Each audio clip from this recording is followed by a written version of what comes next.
আসসালামু আলাইকুম, স্বাগত জানাচ্ছি আরটিভির রাতের সংবাদে। আপনাদের সঙ্গে আছি আমি ফারজানা তানি। সরকারের নানা কর্মকাণ্ডের সমালোচনা করে বিএনপি মহাসচিব মির্জা ফখরুল ইসলাম আলমগীর বলেন, সরকার এমন অবস্থা তৈরি করছে যেন নির্বাচন ব্যাহত হয়, আর কিছু দল নির্বাচনকে বানচালের ষড়যন্ত্র করছে অভিযোগ করে তিনি বলেন, গণভোট ও জাতীয় নির্বাচন একই দিনে অনুষ্ঠিত হতে হবে। নয়াপল্টনে দলের কেন্দ্রীয় কার্যালয়ের সামনে জাতীয় বিপ্লব ও সংহতি দিবস উপলক্ষে র্যালি পূর্ব সমাবেশে এসব কথা বলেন তিনি। আরও জানাচ্ছেন খান আলামিন। জাতীয় বিপ্লব ও সংহতি দিবস উপলক্ষে বর্ণাঢ্য র্যালির আয়োজন করে ঢাকা মহানগর উত্তর ও দক্ষিণ বিএনপি। বিকেলে কাকরাইল মোড় থেকে র্যালি শুরু হয়।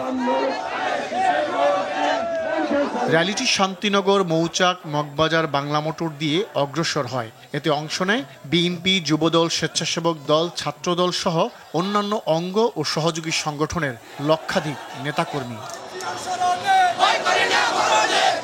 স্লোগানে মুখরিত দীর্ঘ এই র্যালি শেষ হয় রাজধানীর কারওয়ানবাজার সার্কফরা মোড়ে গিয়ে। র্যালির আগে নয়াপল্টনে বিএনপি কেন্দ্রীয় কার্যালয়ের সামনে সমাবেশে বক্তব্য দেন জ্যেষ্ঠ নেতারা। বাংলাদেশকে আবার নতুন করে তারা বাকশাল ২-এর শৃঙ্খল থেকে মুক্ত করেছে। যে আন্দোলনের পুরোধা ছিলেন আমাদের জনাব তারেক রহমান। বিএনপির ষড়যন্ত্রের কোনো ইতিহাস নাই, পেছনের দরজা দিয়ে ক্ষমতায় যাওয়ার কোনো ইতিহাস নাই। বরং আপনারা বারবার চেষ্টা করেছেন 1947 সাল থেকে, সেই সময়ের স্বাধীনতা আন্দোলন আপনারা করেন নাই, জনগণের বিরুদ্ধে গিয়েছেন।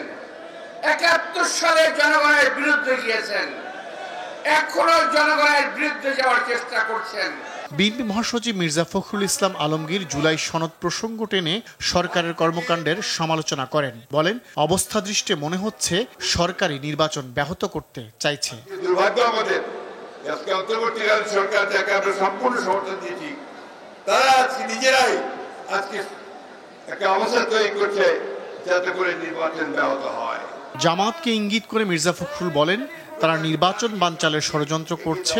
হুঁশিয়ারি দেন, ফেব্রুয়ারিতে নির্বাচন হতে হবে, গণভোটও হতে হবে একই দিনে। ওই রাজনৈতিক দলগুলো যে কয়েকটা এই গণভোটের চাপ দিচ্ছে, তারাও আজকে নির্বাচনকে বানচাল করবার ষড়যন্ত্র করছে।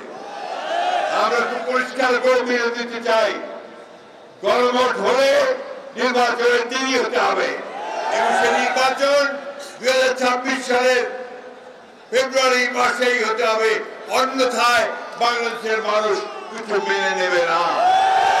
জামাত গণতন্ত্রকে বাধাগ্রস্ত করতে ষড়যন্ত্র করছে মন্তব্য করে বিএনপি নেতারা বলেন, তারা জনগণের বিরুদ্ধে যাওয়ার চেষ্টা করছে। খান আলামিন, আরটিভি, ঢাকা। এদিকে আজ সকালে গণঅভ্যুত্থানের পর গণতন্ত্রকে ধ্বংসের চক্রান্ত চলছে বলে মন্তব্য করে বিএনপির মহাসচিব মির্জা ফখরুল ইসলাম আলমগীর বলেন, যত ষড়যন্ত্র চলুক ৭ নভেম্বরের মতো ঐক্যবদ্ধ থেকে সামনের দিকে এগিয়ে যাবে বিএনপি। দলের প্রতিষ্ঠাতা জিয়াউর রহমানের সমাধিতে শ্রদ্ধা নিবেদন শেষে এই মন্তব্য করেন মির্জা ফখরুল। বলেন, আধুনিক বাংলাদেশের ভিত রচনা করেছিলেন বলেই দেশের মানুষের কাছে এত জনপ্রিয় শহীদ রাষ্ট্রপতি জিয়াউর রহমান। আরও জানাচ্ছেন শামীম চৌধুরী। আধিপত্যবাদের ষড়যন্ত্রকে বানচাল করার দিন ৭ নভেম্বর। ৭৫-এর এই দিনটিতে সিপাহী জনতার বিপ্লব গৃহবন্দী থেকে মুক্ত করেছিল আধুনিক বাংলাদেশের রূপকার শহীদ রাষ্ট্রপতি জিয়াউর রহমানকে।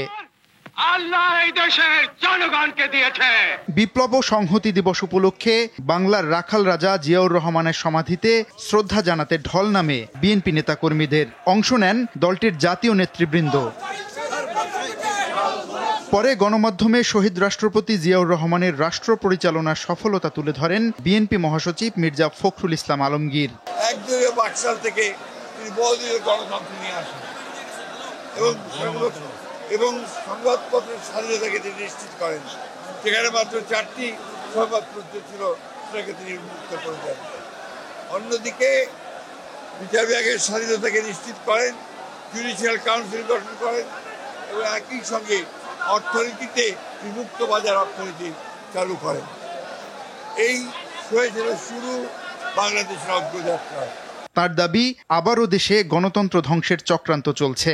গণঅভ্যুত্থানের পরে যখন বিভিন্ন রকমভাবে একটা প্রচেষ্টা চক্রান্ত চলছে এই গণতন্ত্রকে আবার ধ্বংস করার জন্য, সেই মুহূর্তে এই 7ই নভেম্বর বিপ্লব ও সংহতি দিবস আমাদেরকে সেই পথেই যেতে অনুপ্রাণিত করে, যে পথে সত্যিকার অর্থে আমরা বাংলাদেশে গণতান্ত্রিক রাষ্ট্র নির্মাণ করতে পারবো, একটা সমৃদ্ধ রাষ্ট্র নির্মাণ করতে পারবো, জনগণের ভোটের অধিকারকে নিশ্চিত করতে পারবো, বিচারের অধিকারকে নিশ্চিত করতে পারবো।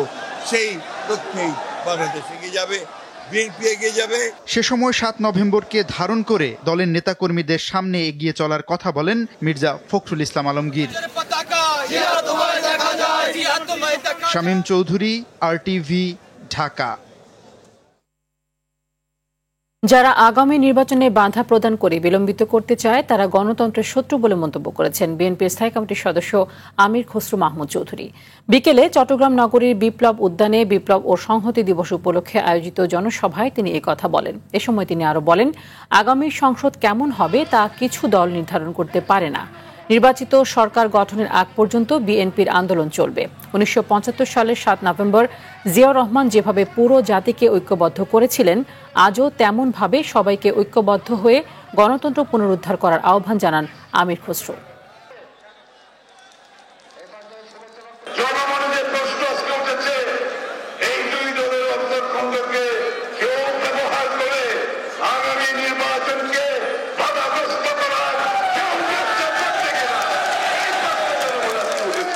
আপনাদের সকলকে চোখ কান খোলা রাখতে হবে।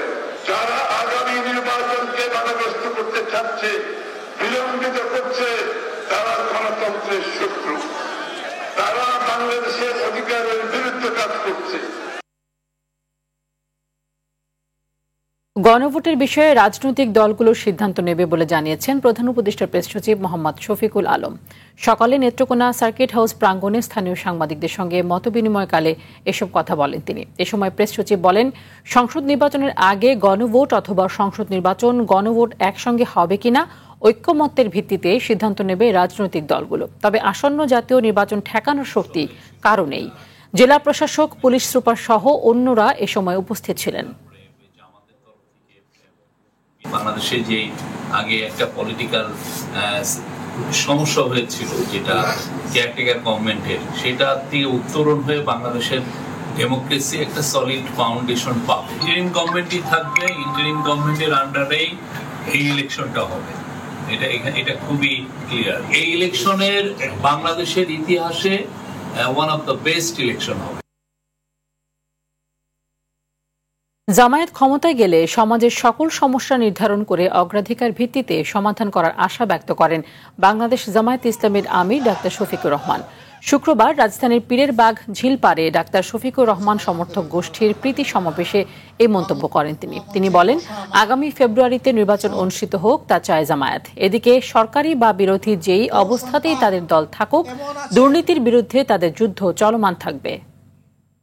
তাদের ইজ্জত, তাদের জীবনের উপরে হাত দিব না। আমরা সম্পদশালীদের কোনো ক্ষতি করব না ইনশাআল্লাহ, বরঞ্চ তাদের সম্পদের পাহারাদার নিযুক্ত করব।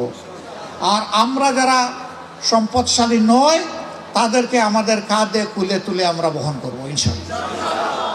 আগামী ফেব্রুয়ারি মাসের প্রথমার্ধে ইনশাআল্লাহ নির্বাচনটা হলো। আমরা সবাই চাই সমাজের কোথায় কোন সমস্যা আছে এগুলো আগে চিহ্নিত করব, কোনটার আগে কোনটাকে গুরুত্ব দিতে হবে, প্রায়োরিটি অগ্রাধিকার নির্ধারণ করব। তারপরে দেশবাসীকে জানাবো আগামী 1 মাস 100 দিনের এই হচ্ছে আমাদের পরিকল্পনা। মানুষ পরিবর্তনের জন্য মুখিয়ে আছে, পরিবর্তন ছাড়া অভ্যুত্থান, নির্বাচন, এমনকি ঐক্যমত্য কমিশন সবকিছুই ব্যর্থ। রাজধানীতে এক অনুষ্ঠানে এই মন্তব্য করেছেন জাতীয় নাগরিক পার্টি এনসিপির আহ্বায়ক নাহিদ ইসলাম। এ সময় তিনি বলেন, পরিবর্তন না হলে তরুণরা প্রয়োজনে আবারও রাস্তায় নামবে। এদিকে নিবন্ধন পাওয়ায় একাধিক জায়গায় আনন্দ মিছিল করেছেন দলটির নেতাকর্মীরা। সর্দার রাজীবের রিপোর্টে বিস্তারিত। রাজধানীর বাংলা একাডেমিতে ইউনিভার্সিটি টিচার্স ফোরামের আত্মপ্রকাশ অনুষ্ঠানে অতিথি ছিলেন এনসিপির আহ্বায়ক নাহিদ ইসলাম। বক্তব্যে তিনি বলেন, ফ্যাসিবাদী কাঠামো রয়ে যাওয়ার কারণেই ঐক্যমত্য প্রক্রিয়া শেষ হওয়ার পরও একমত হতে পারছেন না রাজনৈতিক দলগুলো। এই অভ্যুত্থান, নির্বাচন, ঐক্যমত্য কমিশন কোনো কিছুই আসলে সবকিছুই ব্যর্থ। এই অভ্যুত্থানের সুফলের ভাগিদার যাতে প্রত্যেকটা ব্যক্তি যদি না হয়, সুফলের ভাগিদার যদি কিছু রাজনৈতিক দল হয়, কিছু বিশেষ ব্যক্তি হয়, মুষ্টিমেয় কিছু মানুষ হয়, তাহলে কিন্তু এটা আসলে কোনো পরিবর্তন হলো না এবং জনগণ আবারও রাস্তায় নামবে। এদিকে এনসিপি নিবন্ধন পাওয়ায় রাজধানীর একাধিক জায়গায় আনন্দ মিছিল করেছেন দলটির নেতাকর্মীরা। শুক্রবার বিকালে রামপুরা ব্রিজ থেকে শুরু হয়ে নতুন বাজারে শেষ হয় মিছিলটি। র্যালি শেষে বক্তারা বলেন, জুলাই সনদের ভিত্তিতেই আগামী ফেব্রুয়ারির মধ্যে জাতীয় নির্বাচন দিতে হবে। জুলাই সনদ বাস্তবায়ন না হওয়া এবং সংস্কার না হয়ে যদি নির্বাচনে যাওয়া হয়, তাহলে এই জুলাই যে গণঅভ্যুত্থান এবং যে শহীদ এবং আহত তাদের সাথে প্রতারণা করা হবে। এই সংসদ নির্বাচন কেবল একটি সংসদ নির্বাচনই নয়, বরং এটি গণঅভ্যুত্থানের আকাঙ্ক্ষা বাস্তবায়নের জন্য, এই দেশের গণমানুষের সংস্কার বাস্তবায়নের জন্য একটি ম্যান্ডেট। এছাড়াও মিরপুরে আরেকটি র্যালি করেছে এনসিপির মিরপুর বিভাগ। এ সময় সংগঠনটির আহ্বায়ক নাহিদ ইসলামের নেতৃত্বে নতুন বাংলাদেশের গড়ার প্রত্যয় ব্যক্ত করেন তারা। এনসিপির মার্কা পরিচিতি পায়। সরদার রাজীব, RTV, ঢাকা। বর্তমান বাস্তবতায় বাংলাদেশে 10 থেকে 20 কোটি টাকা না থাকলে সংসদ নির্বাচন করা সম্ভব নয় বলে মন্তব্য করেছেন উপদেষ্টা আসিফ মাহমুদ। তিনি বলেন, যাদের কালো টাকা আছে তাদেরই সুযোগ আছে নির্বাচনে অংশগ্রহণ করার। জাতীয় প্রেস ক্লাবে এক অনুষ্ঠানে এসব কথা বলেন তিনি।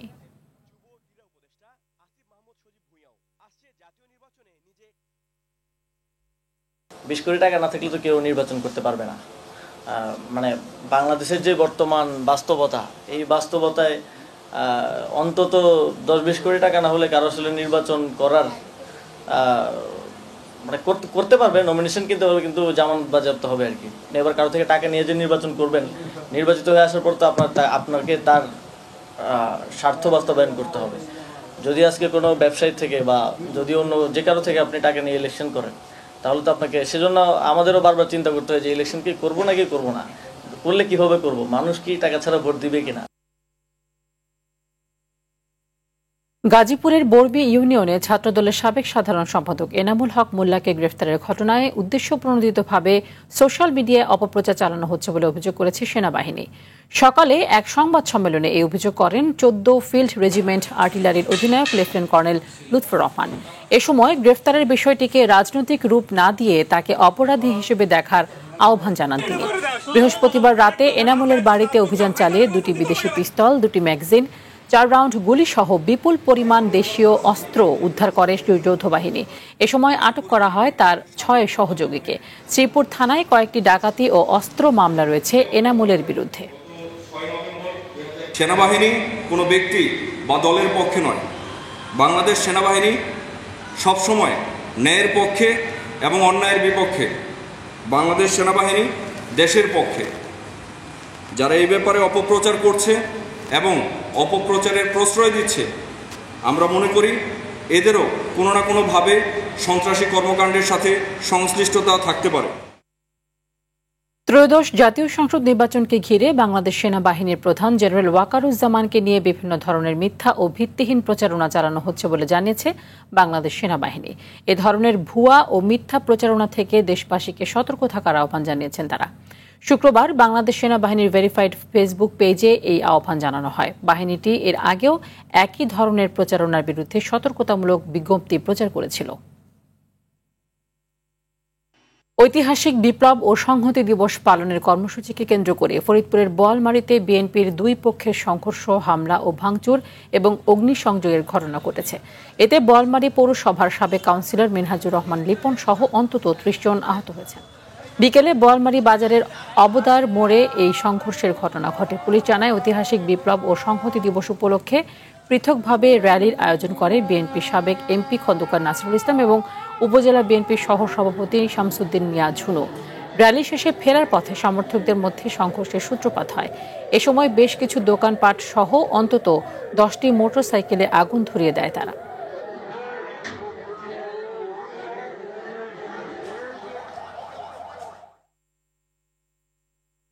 তৃতীয় লিঙ্গের জনগোষ্ঠী ছাড়াও সমাজের সুবিধা বঞ্চিত মানুষদের জন্য হেপাটাইটিস বি ও সি প্রতিরোধে টিকা কার্যক্রম শুরু করেছে স্বেচ্ছাসেবী সংস্থা Junior Chamber International JCI Dhaka Astral. বিকেলে সাভারে এনাম মেডিকেল কলেজ হাসপাতালে এই কার্যক্রমের উদ্বোধন করেন JCI ঢাকা এস্ট্রালের প্রেসিডেন্ট শামস মোহাম্মদ এনাম। এ সময় হিজড়াদের স্ক্রিনিং ও ভ্যাকসিনেশন কার্যক্রম পরিচালনা করা হয়। পর্যায়ক্রমে 200 জনকে এই হেপাটাইটিস বি ও সি স্ক্রিনিং টিকাদান কার্যক্রমের আওতায় আনা হবে বলে জানায় কর্তৃপক্ষ।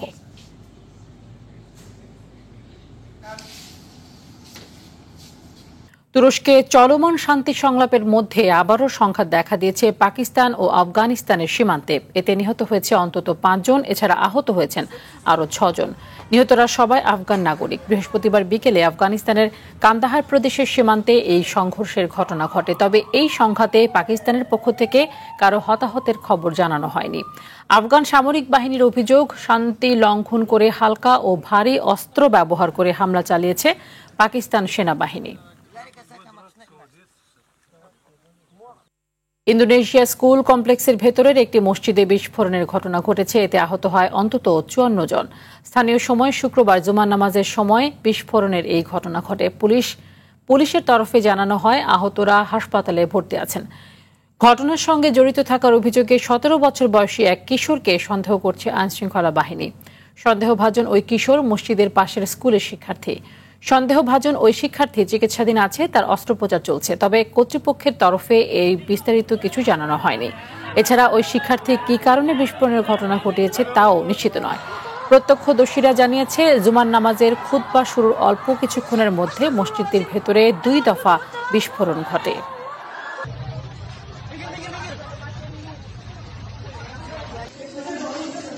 গাজায় যুদ্ধবিরতি চলা সত্ত্বেও তা বারবার লঙ্ঘন করে যাচ্ছে ইসরায়েল। এই দিন দক্ষিণ খান ইউনিসে বিমান হামলা ও গোলাবর্ষণ করে জায়নবাদীরা। এতে আহত হয় এক শিশু। এরপরেও যুদ্ধবিরতি খুব ভালোভাবে কাজ করছে বলে মন্তব্য করেছেন মার্কিন প্রেসিডেন্ট ডোনাল্ড ট্রাম্প। যুক্তরাষ্ট্রের মধ্যস্থতায় গাজায় খুব শিগগিরই আন্তর্জাতিক স্থিতিশীলতা বাহিনী মোতায়েন করা হবে বলেও জানান প্রেসিডেন্ট ট্রাম্প। এদিকে হামলা অব্যাহত রেখে গাজায় হামাসের সব সুড়ঙ্গ ধ্বংসের প্রতিশ্রুতি দিয়েছেন ইসরায়েলের প্রতিরক্ষা প্রধান। অন্যদিকে লেবাননের আধা সামরিক বাহিনী হিজবুল্লাহ আত্মরক্ষার প্রতিশ্রুতি এবং সরকারকে তার প্রধান শত্রু ইসরায়েলের সঙ্গে আলোচনায় না যাওয়ার আহ্বান জানানোর পর দেশটিতে হামলার তীব্রতা বাড়িয়েছে দখলদাররা। এবারে খেলার খবর। বাংলাদেশ, ব্রাজিল ও আর্জেন্টিনার 3 দল নিয়ে প্রথমবারের মতো আয়োজিত হতে যাচ্ছে AFB Latin Bangla super cup. আয়োজনের বিশেষ আকর্ষণ হিসেবে দেশে আসছেন ব্রাজিলের বিশ্বকাপ জয়ী কিংবদন্তি ফুটবলার কাফু। এছাড়া আর্জেন্টিনার একজন সাবেক ফুটবলারও আসছেন ঢাকায়। আগামী 5 ডিসেম্বর শুরু হবে এই সুপার কাপ। বিস্তারিত জানাচ্ছেন রাফি আমিন। ঢাকার আকাশে ফুটবলের রঙিন হাওয়া, একদিকে পদ্মা মেঘনা সুর, অন্যদিকে সাম্বার ছন্দ আর ট্যাঙ্গোর মায়া, সব মিলিয়ে অপেক্ষা এক অনন্য ফুটবল উৎসবের। প্রথমবারের মতো একই টুর্নামেন্টে বাংলাদেশ, ব্রাজিল ও আর্জেন্টিনার নাম। এএফ বক্সিং প্রমোশন ইন্টারন্যাশনাল লিমিটেডের আয়োজনে প্রথমবারের মতো অনুষ্ঠিত হতে যাচ্ছে AFB Latin Bangla super cup. আমি তাদের সাথে ফাইনালি শুধু চুক্তিই করিনি, আমি তাদের কাছ থেকে ভিডিও যে তারা আসবে, তুমি কনফার্ম করো আমাকে, তুমি নিজের মুখেও বলো, বিশ্ব মিডিয়াও দেখুক তুমি আসছো বা আসবে। এই আয়োজনের সহযোগী হিসেবে থাকছে বাংলাদেশ ফুটবল ফেডারেশন, যেখানে আর্জেন্টিনার প্রতিনিধিত্বকারী দল অ্যাথলেটিক চার্লন ও ব্রাজিলের ক্লাব সাও বার্নার্দো, যেখানে খেলার কথা অনূর্ধ্ব 17 বিশ্বকাপে খেলা ফুটবলারদেরও। পাশাপাশি খেলবে বাংলাদেশের বয়স ভিত্তিক দল। আমরা পজিটিভলি নিয়েছি যে আমরা হলো ফুটবল প্রমোট করতে চাচ্ছি, আমরা সর্বোচ্চ তাদেরকে সহযোগিতা করব। সেক্ষেত্রে আমরা মাঠটা দিব, আর বাদ বাকি যেগুলো সাপোর্টগুলো আছে সেই সাপোর্টের পরামর্শগুলো দিব। টোটাল আয়োজনটায় আলোচিত এই টুর্নামেন্টের পুরস্কার বিতরণী অনুষ্ঠানে থাকবেন আর্জেন্টিনার একজন সাবেক ফুটবলার। এছাড়া নিশ্চিত হয়েছে ব্রাজিলের হয়ে 2 বার বিশ্বকাপ জেতা কাফুর নাম। ভক্তদের জানিয়েছেন আগমনী বার্তাও। Hello Bangladesh, this is Cafu and I hope to see you again in Dakar next month. আগামী 5 ডিসেম্বর ব্রাজিল বনাম বাংলাদেশ ম্যাচ দিয়ে পর্দা উঠবে টুর্নামেন্টের। 11 ডিসেম্বর শেষ ম্যাচে মুখোমুখি হবে 2 চিরপ্রতিদ্বন্দ্বী ব্রাজিল ও আর্জেন্টিনা। রাফি আমিন, আরটিভি। শনিবার ঢাকায় জাতীয় স্টেডিয়ামে পর্দা উঠছে এশিয়ান আর্চারি চ্যাম্পিয়নশিপের। প্রতিযোগিতায় রিকার্ভ ও কম্পাউন্ড মিলিয়ে মোট 10টি ইভেন্ট অনুষ্ঠিত হবে। পদকের লড়াইয়ে 30টি দেশের মোট 209 জন আর্চার এবার অংশ নিচ্ছেন। রিকার্ভে 54, কম্পাউন্ডে 38 জন মিলিয়ে এবারের অংশ নিচ্ছেন মোট 92 জন নারী। এছাড়া ৮০ জন কোচ, অফিসিয়াল ও ১৭ জন অতিথিও অংশ হচ্ছেন এশিয়ান আর্চারির এবারের আয়োজনে। শনিবার শুরু হয়ে ১৪ নভেম্বর শেষ হবে মাঠের লড়াই। উদ্বোধনী দিনে রাজধানীর একটি ৫ তারকা হোটেলে হবে এশিয়ান আর্চারির কংগ্রেস ও নির্বাচন। বিকেল ৩টায় শুরু হয়ে শেষ হবে সন্ধ্যা ৬টায়। সভাপতি পদে প্রতিদ্বন্দ্বিতা করছেন বাংলাদেশ আর্চারি ফেডারেশনের সদস্য কাজী রাজীব উদ্দিন আহমেদ চপল। গভর্নেন্সটা ঠিক করা, যে আসলে আর্চারি এশিয়া চলতে গেলে আমি একটা খুব জনমুখী, মানে সবাই যাতে এন্ট্রি পায় এই ধরনের একটা প্রশাসন গড়ে তুলতে চাই আমি, যে সভাপতি সবার জন্য। আরেকটা জিনিস হলো আমি উইমেন্স ডেভেলপমেন্টটা করবো। দিন দিন আর্চারি মহিলাদের সংখ্যা কমতেছে, আমরা সেটাকে আরো বৃদ্ধি করতে চাই, যেটা একটা উইমেন্স কমিশন আমরা গঠন করব। এবার জাহানারা ইস্যুতে নড়ে চড়ে বসেছে সরকার। অধিকতর তদন্তের পর দোষীদের শাস্তির আওতায় আনার ঘোষণা দিয়েছেন যুব ও ক্রীড়া উপদেষ্টা আসিফ মাহমুদ। ক্রীড়াঙ্গনকে নারী বান্ধব করে গড়ে তুলতে এই ঘটনার সুষ্ঠু তদন্ত ও দোষীদের শাস্তির কোনো বিকল্প নেই বলেও জানান তিনি।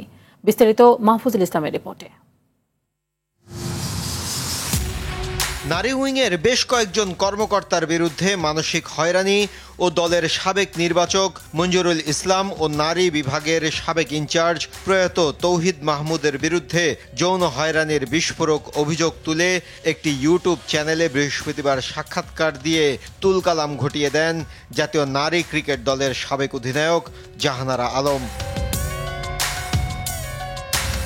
এরপর বিসিবি গঠন করে তদন্ত কমিটি। তামিম ইকবাল সহ বেশ কয়েকজন সিনিয়র সাবেক ক্রিকেটার সামাজিক যোগাযোগ মাধ্যমে এই ঘটনার তদন্ত দাবি করেন। কোয়াব থেকেও আসে বিবৃতি।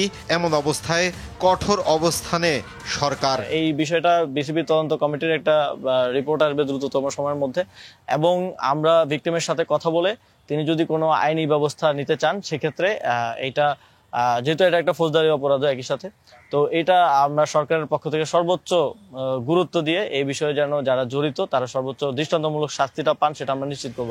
এমন ঘটনায় দোষীদের শাস্তির আওতায় এনে ক্রীড়াঙ্গনকে নারী বান্ধব করতে চান ক্রীড়া উপদেষ্টা। স্পোর্টসে নারীদের জন্য আরো বেশি ওয়েলকামিং একটা এনভায়রনমেন্ট যেন নিশ্চিত করা যায়, সেটার জন্য এই বিষয়টাকে আমরা অত্যন্ত গুরুত্বের সাথে দেখব, এবং বিসিবি তার তদন্তের মাধ্যমে ব্যবস্থা নেবে, এবং রাষ্ট্রীয় পর্যায় থেকেও আমরা ভিকটিমের সাথে কথা বলছি। রাষ্ট্রীয় পর্যায় থেকেও যেহেতু একটা ফৌজদারি অপরাধ, আমরা সর্বোচ্চ ব্যবস্থা নেওয়ার চেষ্টা করব। এদিকে দেশের নারী ক্রিকেটের স্বার্থে জাহানারার এই ঘটনায় প্রভাবমুক্ত তদন্ত দাবি করেছেন সংশ্লিষ্টরা। মাহফুজুল ইসলাম, RTV, ঢাকা। রাতের সংবাদ এ পর্যন্তই। মধ্যরাতের সংবাদ ১টায় দেখার আমন্ত্রণ রইল। ধন্যবাদ সবাইকে।